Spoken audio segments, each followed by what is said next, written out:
j'ai découvert la série au tout début, avec les premières news. Et je pourrais même dire que bien avant, depuis 2004, et la vente des droits d'adaptation par Robert Jordan. Il y a une dizaine d'années, quand Brajlon a eu la bonne idée de faire une réédition. Un petit peu par hasard, parce que mon beau-père a lu toute la saga et en fait j'avais eu envie par curiosité de tenter ma chance. J'avais lu la news à l'époque de la saison 1 que ça allait être adapté.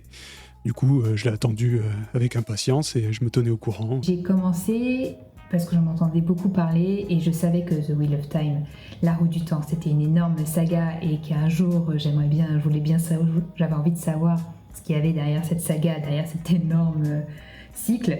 Comme je suis un grand passionné de littérature et de fantasy surtout, j'étais souvent sur des sites de fantasy pour suivre un peu l'actualité.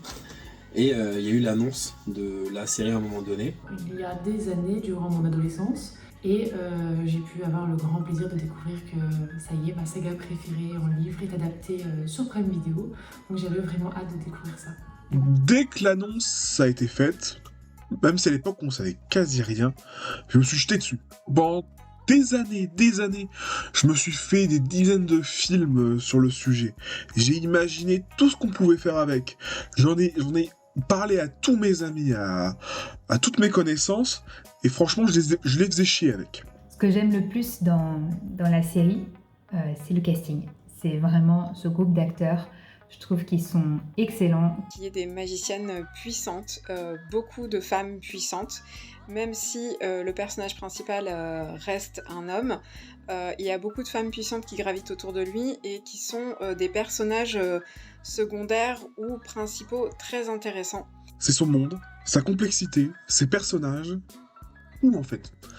C'est vraiment une œuvre de cœur, aussi bien les bouquins que la série. Chaque personnage est développé de manière intime, tellement que j'ai l'impression de les connaître. C'est juste la saga de fantasy où il y a tout. Un système de magie génial. Il y a des personnages attachants, des personnages complexes qui évoluent tellement au cours des 14 tomes. C'est ça, richesse. Il y a tellement de choses, tellement de cultures différentes déjà. Le fait que Robert Jordan ait réussi à créer un monde aussi colossal avec un nombre de personnages incroyables, d'avoir réussi à distinguer des cultures, des pays différents, avec des coutumes différentes, de les voir entrer en collision, c'est vraiment incroyable. Ce que j'aime le plus dans cette série, tous les petits témoignages d'amour pour la roue du temps de ceux qui l'ont fabriquée. Tous les petits easter eggs, il y en a partout, il y en a des dizaines à chaque épisode, c'est formidable. On voit que ce sont des gens qui aiment cette œuvre, qui ont fait la série. Le système de magie qui est vraiment bien expliqué, qui a des règles, qui est normé, on peut pas faire n'importe quoi, la magie a des coûts et des conséquences, et ce que j'aime beaucoup dans la série. J'adore les personnages des méchants, enfin des antagonistes sont très bien retranscrits, je trouve, dans la série, voire même encore plus que dans les livres. Mon coup de cœur au niveau de la série, c'est quand même de pouvoir voir les choses qu'on ne visualise pas quand on lit. Donc les effets spéciaux par rapport au tissage, ça c'est incroyable. Alors plutôt sur la dernière saison, parce qu'ils ont été beaucoup plus développés. On voit vraiment la distinction entre les éléments, en fonction de la puissance d'un personnage, en fonction même du personnage lui-même, la façon dont il tisse n'est pas la même. Et franchement, c'était quelque chose d'incroyable. Et même aussi les costumes, c'est magique. La série, ce que j'apprécie énormément, c'est tout d'abord les effets spéciaux.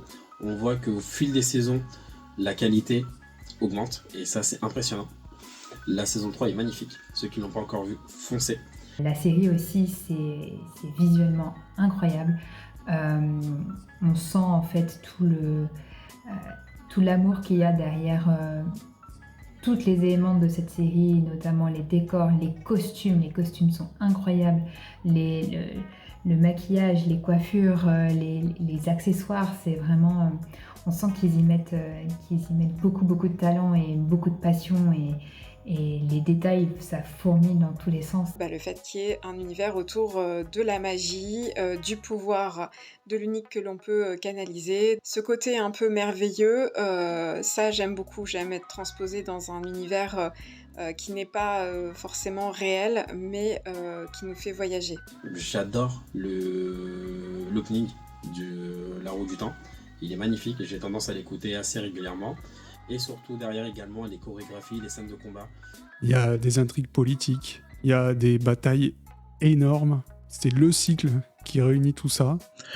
C'est une œuvre de fantasy qui ose enfin être de la fantasy, avec de la magie, de l'impossible, des personnages hauts en couleur, et ça fait du bien.